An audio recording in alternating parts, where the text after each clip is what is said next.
కలుగుగాక. దేవుని బిడ్డలారా, ఉదయకాలంలో ఈ దినం దేవుని వాగ్దానం చూస్తూ దేవుని నామాన్ని మహిమపరుస్తున్నాం. ప్రియానికి దేవుని బిడ్డలందరూ ప్రత్యేకమైన వందనాలు. దేవుని బిడ్డలారా, మీ అందరూ బాగున్నారా? క్రీస్తు ప్రేమలో వర్ధిల్లుతున్నారా? రిజరెక్షన్ సండే సందర్భంగా దేవుని యొక్క పునరుద్ధాన శక్తిలో దేవునిలో ఆయన సముఖంలో ఆనందిస్తూ ఉన్నారు. దేవుని బిడ్డలారా, ఒక సంతోషం ఉందా? కారణం ఉందా?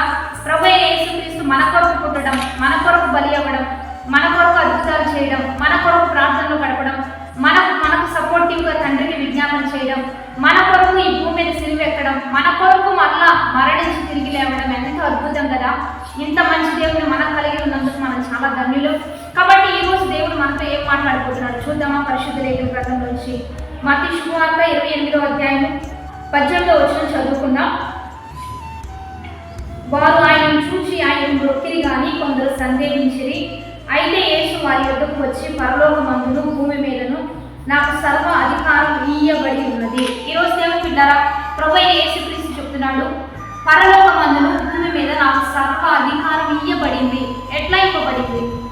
తండ్రి అయిన దేవుని యొక్క మాట ప్రకారంగా ప్రభువైన యేసుక్రీస్తు తండ్రిని విడిచిపెట్టకూడని భాగ్యం అని తెలిసినప్పటికీ కూడా తండ్రి చెప్పిన మాట విని భూమి మీదకు వచ్చి, ఈ భూమి మీద మానవుని కొడుకుగా పుట్టి దాసుని స్వరూపం ధరించుకొని తాను వ్యక్తునిగా చేసుకునే అంతగా తాను తగ్గించుకున్నాడు. కనుకనే ప్రభువైన యేసుక్రీస్తు నామం అన్ని నామముల కంటే పైనామంగా తండ్రి అయిన దేవుడు హెచ్చించాడు.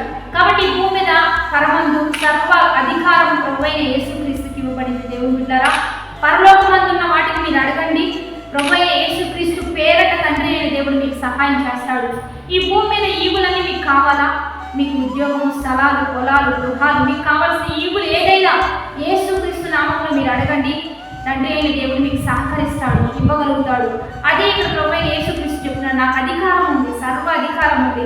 కాబట్టి మీరు అడగడం నేర్చుకోండి, మీరు అడిగి పొందుకోండి అని ప్రభువైన యేసుక్రీస్తు పునరుద్ధానుడై లేచి మహిమ దేహాన్ని పొందుకొని ఈ భూమి మీద 40 దినాలు సంచరించి పయనించి శిష్యులకు కనబడి ఇదే మాట్లాడుతున్నాడు. దేవుని బిడ్డలారా, మీకు ఏదైనా అవసరమా? భయపడవద్దు, నేను మీతో ఉండి వెళ్ళాను, మీరు దిగులు పడవద్దు. కానీ ఆదరణకర్తగా ఒక ఆత్మ నేను మీ వద్దకు పంపిస్తున్నా. ఆ ఆత్మ మిమ్మల్ని ఆదరిస్తుంది, మిమ్మల్ని ధైర్యపరుస్తుంది. మీకు కావలసినవన్నీ మీకు దయచేయడానికి ఆ పరిశుద్ధాత్మ మీకు ఆదరణగా ఈ భూమి మీద పనిచేస్తూ ఉంటుంది. కనుక మీరు అనేక ఎద్దుకు వెళ్ళి నన్ను పరిచయం చేయండి, బ్యాప్టిజం ఇవ్వండి, శిష్యులుగా తయారు చేయండి, సర్వ సృష్టికి సువార్త ప్రకటించండి. ఎంతో మందికి ఆదరణ లేదు, ఎంతో మంది ధైర్యం లేదు, చాలా మంది నలిగిపోతున్నారు, పడిపోతున్నారు, పాడైపోతున్నారు. నా కొరకు ఇది చెయ్యరా మీరు అని దేవాది దేవుడు మనల్ని అడుగుతూ ఉండగా, క్రిస్మస్ సందర్భంగా ప్రభువైన యేసుక్రీస్తు మనకు బహుమతిగా వస్తే, ఈ ఈస్టర్ సందర్భంగా ఈ రీతిగా నీవు దేవాది దేవునికి ఒక బహుమతిగా మారాలని దేవుడు ఆశపడుతున్నాడు. అలా ఈస్టర్ సందర్భంగా దేవునికి ఒక బహుమతిగా మీరు మారుకోండి, నమ్మకంగా బ్రతకండి, అక్కడికి వెళ్ళిన క్రీస్తు బిడ్డగా మారండి, క్రీస్తును పరిచయం చేయండి, బ్యాప్టిజం గురించి చెప్పండి, వారికి అందరికి సువార్త ప్రకటించి వారిని కూడా దేవునికి పరిచయం చేస్తూ దేవుని ప్రియబిడ్డలుగా మార్చండి. ఇదే దేవుడు కోరుకుంటున్నాడు, ఇదే ఆశిస్తున్నాడు. నేను ఎంతగా నలిగిపోయానో మీరు కూడా నా కొరకు, నా పరిస్థితి కొరకు అంతగా మిమ్మల్ని మీరు రూపుదిద్దుకోమని దేవుడు తెలియజేస్తూ ఉండగా ప్రార్థన చేద్దాం. పరిశుద్ధ మౌనతగా గొప్పదేవా, ఈ భూమి మీద పరమందు నీకు సర్వ అధికారం ఇవ్వబడి ఉందయ్యా. నీ నామంలో మేము ఏది అడిగినా పొందుకుంటామని మీరు ఇచ్చిన ఆ ధైర్యాన్ని బట్టి నీకే మహిమ. అందుకని ప్రతి విషయాన్ని నీకు తెలియజేస్తున్నాం, ప్రతి విన్నపాన్ని నీకే తెలియజేస్తూ ఉన్నాం. నీ నామంలో మాకు అద్భుతాలు, ఆశ్చర్యాలు, ఘనకార్యాలు అడిగి అడగకుండానే మా మార్గంలన్నీ సరళమైపోవాలి.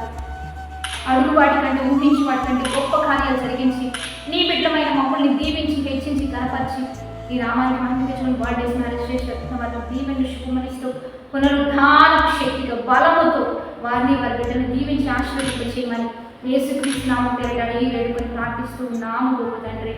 ఆమె మంచి లైక్, షేర్, కామెంట్ చేస్తూ 10 మంది పంపిస్తూ ఉండండి. ప్రతిదినం వచ్చిన వాగ్దానాలు చూస్తూ ఉండండి.